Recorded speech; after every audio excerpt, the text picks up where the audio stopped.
Je suis littéralement en train de me faire caca dessus. Et là les gars, je cherche pas à faire le mec humble. J'ai vraiment très peur. Je suis pas du tout serein.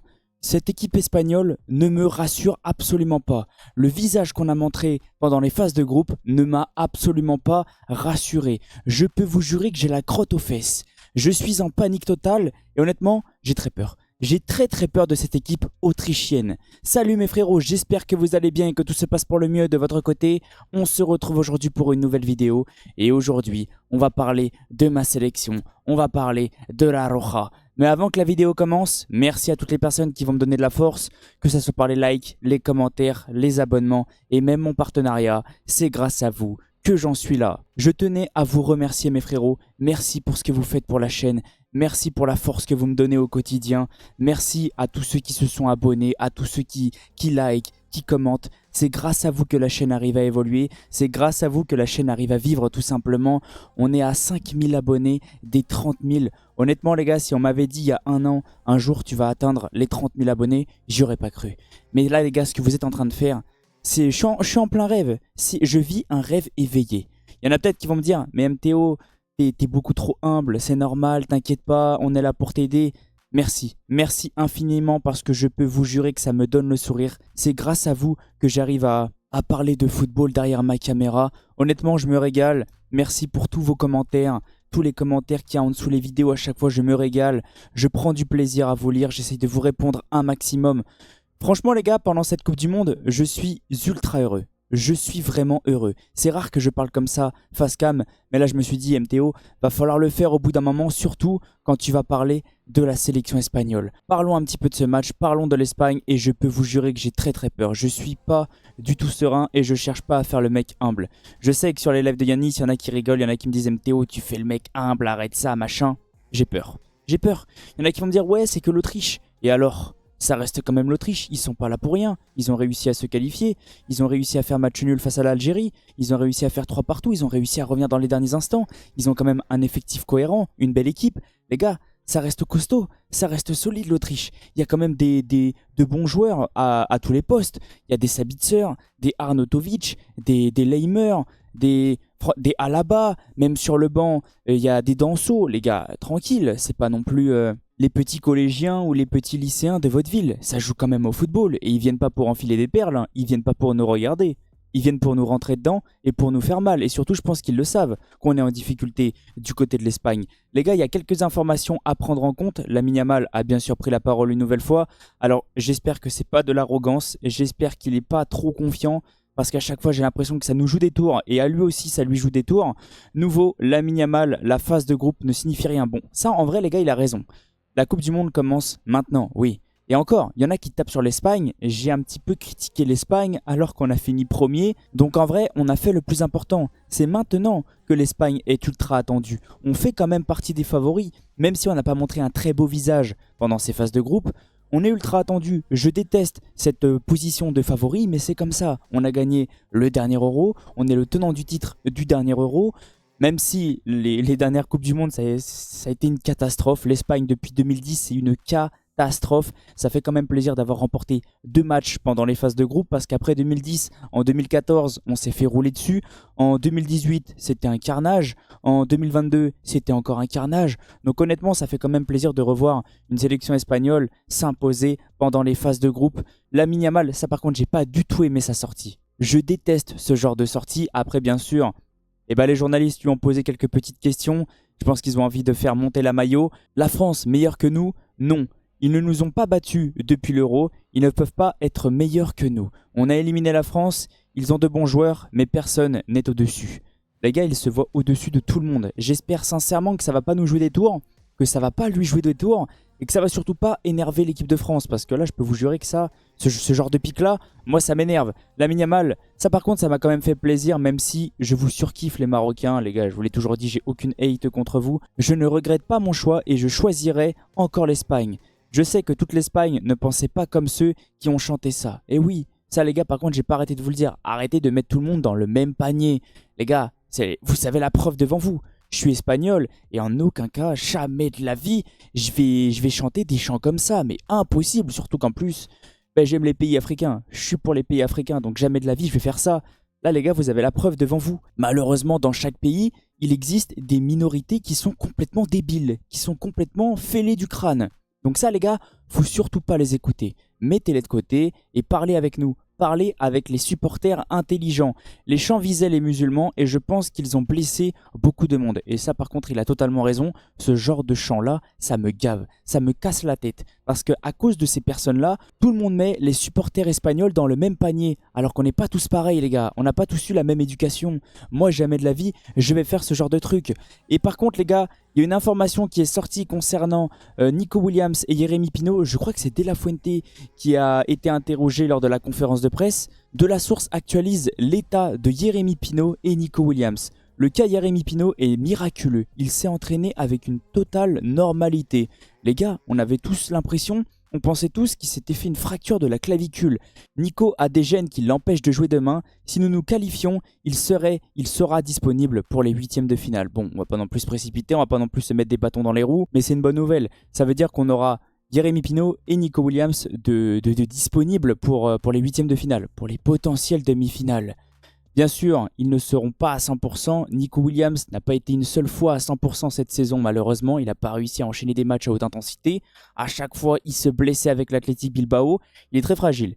Il est très fragile depuis un an. J'espère qu'il va réussir à se relancer, qu'il va réussir à retrouver ses repères, qu'il va réussir à se réathlétiser avant les grosses échéances. Parce qu'après, les gars, ça sera peut-être le Portugal. Si on arrive à se qualifier, la Belgique. Ensuite, l'équipe de France. Et puis voilà, hein. Il y a du lourd. De notre côté, j'ai pas arrêté de vous le dire. On est à gauche. C'est la guerre. Hein. C'est la guerre, littéralement. C'est le parcours du combattant. Pour moi, on n'est pas du bon côté. Mais c'est comme ça. On aurait dû finir deuxième. Mais c'était pas possible. C'est pas grave. En tout cas, on va parler vite fait de ce match. Je vais quand même vous le présenter. La Roja va affronter l'Autriche le jeudi 2 juillet à 21h au stade Los Angeles Stadium. L'arbitre sera Glenn Nyberg. Et au niveau des chaînes de retransmission, bonne nouvelle, le match sera disponible sur M6 en clair et sur beIN Sport 1. On est bien sur les 16e de finale. Au niveau des compos, vous inquiétez pas, on va parler des compos juste après. Voilà, comme je vous ai dit juste avant, Jérémy Pino et Nico Williams ne seront très probablement pas disponibles. Peut-être Jérémy Pino, on verra. Vu qu'il y a eu de très bons retours, vu que les retours ont l'air d'être positifs, pourquoi pas. Au niveau des derniers matchs, l'Espagne, ça s'est plutôt bien passé. On nous a critiqué, mais on a battu l'Uruguay, l'Arabie Saoudite. On a fait match nul face au Cap-Vert. Et du côté de l'Autriche, ils ont battu la Jordanie, ils ont perdu face à l'Argentine et ils ont fait 3 partout face à l'Algérie. J'ai quand même l'impression que l'Autriche, c'est une équipe qui encaisse pas mal de buts. Contrairement à nous, 3 clean sheets. On a pris 0 but. Ça prouve quand même la solidité de l'Espagne défensivement. Et ça fait quand même plaisir. Bon, on n'est pas non plus, on n'a pas joué de très grosses équipes. C'était pas non plus de très grosses adversités. Mais ça fait quand même plaisir et ça nous met en confiance. Au niveau des face-à-face entre ces deux équipes, Coupe du Monde 1978. Mais on a perdu face à l'Autriche. Attention, bon, je ne vais pas non plus prendre ça en compte. Si l'Espagne ou l'Autriche se qualifient, ça sera soit le Portugal, soit la Croatie. Ensuite, soit les USA, soit la Belgique. Et après, Canada, Maroc, Paraguay, France. C'est le parcours du combattant à gauche.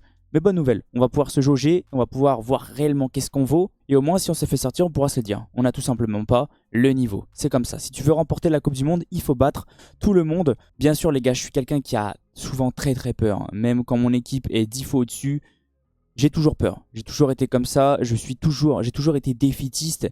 Malheureusement, c'est comme ça. Mais je fais quand même confiance à mon équipe. J'ai confiance en mon coach et en mes joueurs et surtout en mon effectif. Au niveau des votes, 261 000 votes, 71% de personnes pensent que l'Espagne va s'imposer contre 15% côté Autriche et 14% match nul au niveau des bookmakers. Les gars, comme j'arrête pas de vous dire, faites attention au niveau des paris parce que les paris sont dangereux et on le sait tous. Pour tous ceux qui ont moins de 18 ans, les paris sont interdits. La victoire côté Espagne est cotée à 1,30. Du côté de l'Autriche, 11,20 et match nul 4,95. Je suis entre guillemets d'accord avec les bookmakers. Au niveau du stade, 70 000 places, gazon, 22 degrés. Température parfaite pour jouer au football. La bonne nouvelle, c'est qu'ils n'annoncent pas qu'il y aura des orages, parce que moi, je veux plus d'orages. Non, ça par contre, ça me gave. Au niveau des analyses, l'Espagne n'a pas encaissé de but dans cette Coupe du Monde en 3 matchs de groupe. Bonne nouvelle. Lamine Yamal a inscrit son premier but en Coupe du Monde lors de la victoire 4-0 contre l'Arabie Saoudite. L'Espagne a battu l'Uruguay 1-0 et l'Arabie Saoudite 4-0 après un nul vierge d'entrée contre le Cap-Vert. L'Autriche a eu besoin d'une tête. Alors désolé pour la prononciation, je ne vais pas prononcer, mais vous voyez le joueur les gars. À la 96e minute contre l'Algérie pour se qualifier pour ce tour. Les 3 matchs de groupe de l'Autriche ont produit 12 buts au total, soit 4 en moyenne par match. Ah ouais, c'est une équipe quand même qui plante. Hein. Ça fait peur. A marqué 6 buts en 3 matchs de groupe, mais en a aussi encaissé 6. Voilà. C'est une équipe qui marque, mais c'est une équipe qui prend des buts. Ça risque d'être un match animé. A marqué 60 secondes après son entrée en jeu pour arracher un nul spectaculaire. Les gars, ce match était légendaire face à l'Algérie. Les joueurs à surveiller. Du côté de l'Espagne, Oyarzabal qui a déjà marqué 2 buts. Et du côté de l'Autriche, Arnautovic, c'est exactement la même chose. Je vous ai présenté tout le match. On va pouvoir passer tranquillement au compo et on va commencer par la compo de l'Autriche. Les gars, je ne maîtrise pas beaucoup cette compo. Je ne vais pas faire beaucoup de modifications. Je vais carrément laisser la compo qui a été mise en place face à l'Algérie. Dites-moi dans les commentaires, bien sûr, s'il y a des supporters de l'Autriche, si vous étiez à la place du coach, est-ce que vous feriez des modifications? Du côté de l'Espagne, moi, j'ai envie de voir cette compo. Même si Victor Munoz n'est pas prêt à 100%, peut-être que je prends un gros risque. Ça sera très probablement Baena. Je ne me fais pas non plus de faux espoirs. Je ne me fais pas de film. Donc à gauche, on va quand même rester logique. On va remettre Alex Baena. Bien sûr, Oyarzabal en 9. J'espère sincèrement qu'il va mettre Dani Olmo en 10. Sa compo là, ses tests, son cours de chimie, stop. Faut qu'il arrête ça. C'est Dani Olmo, le numéro 10 de l'Espagne. Arrête de faire des modifications, des tests, tout ça. C'est fini les tests. Là maintenant, il faut mettre la vraie compo. Merino, Fabian Ruiz, stop. Fais-les rentrer en jeu, en sortie de banc. Lamine Yamal à droite. Bien sûr, aucune discussion. Rodri, Pedri, ça bouge pas. Je vois pas De La Fuente faire de modifications au niveau de son milieu. Cucurella à gauche, Laporte, Koubarsi la charnière, Simone dans les buts. Et moi, bien sûr, ça les gars, j'ai pas arrêté de vous le dire, je préfère Pedro Porro. Llorente, je le trouve un peu plus léger. Pedro Porro, dans ce genre de match-là, je trouve qu'il va quand même... Alors, il est un peu plus puissant, il ramène un petit peu de l'impact, de l'intensité, ce qui manque un petit peu dans cette équipe espagnole. C'est pour ça aussi que Gavi a été pris, a été sélectionné. C'est un profil, entre guillemets, différent. Gavi va quand même nous faire du bien, du moins, il nous fait du bien surtout en sortie de banc. J'ai pas compris pourquoi il le fait plus trop rentrer. Fais-le rentrer. Si tu mènes au score, fais-le rentrer. Il va découper, il va arracher, il va rentrer dans les adversaires. On a besoin de ce genre de joueurs, de ce genre de profil. Parce que là, les gars, ça reste des joueurs mignons. Ça reste des joueurs gentils qui mettent pas de coups, qui rentrent pas dedans, peut-être à part Laporte et Rodri et Cucurella qui est un petit peu vicieux. Mais sinon, attention. En tout cas, j'espère sincèrement que l'Espagne va montrer qu'on fait partie des favoris. Si l'Algérie a réussi à en mettre 3 à l'Autriche, sans manquer de respect aux Algériens, les frérots, même si l'Argentine a réussi à en mettre 2, ils prennent des buts à chaque fois. Je crois qu'ils ont pris un but face à la Jordanie, voilà. Si toutes les équipes arrivent à marquer face à l'Autriche, on va quand même au moins en mettre 1 ou 2. Du moins, je l'espère, parce que sinon, je vais littéralement péter un câble. Je vous ai présenté tout le match, je vous ai parlé de l'Espagne, on va passer au pronostic. Je vais vous donner mon prono, en espérant qu'on fasse quelque chose, les frérots. Je vais peut-être pas être objectif, mais moi je vois l'Espagne s'imposer 2-1 face à l'Autriche. J'espère sincèrement que je vais avoir raison. Ce qui est sûr, c'est qu'on va se retrouver au coup de sifflet final juste après. Toutes les équipes africaines sont en train de se faire sortir, donc là, je vais vraiment me focaliser sur l'Espagne. Je vais aussi vous sortir un avant-match concernant l'Algérie. Il y en a qui sont venus me le réclamer. MTO, est-ce que tu pourrais parler un petit peu de notre sélection? Tu parles des autres, mais pas assez de nous. Bien sûr que je vais le faire. Je vais parler un petit peu de l'Algérie parce que c'est une équipe aussi que j'aime bien, que je porte dans mon cœur et qui me procure du plaisir. En tout cas, je vais vous laisser sur ça. Merci à toutes les personnes qui vont me donner de la force, que ce soit par les likes, les commentaires, les abonnements et même mon partenariat. C'est grâce à vous que j'en suis là. Et bien sûr, on se retrouve pour le débrief de ce match, pour le débrief du match de l'Algérie et l'avant-match de l'Algérie. Je vous laisse sur ça et passez une bonne Coupe du Monde, mes frérots. Cœur sur vous. Ciao les potes.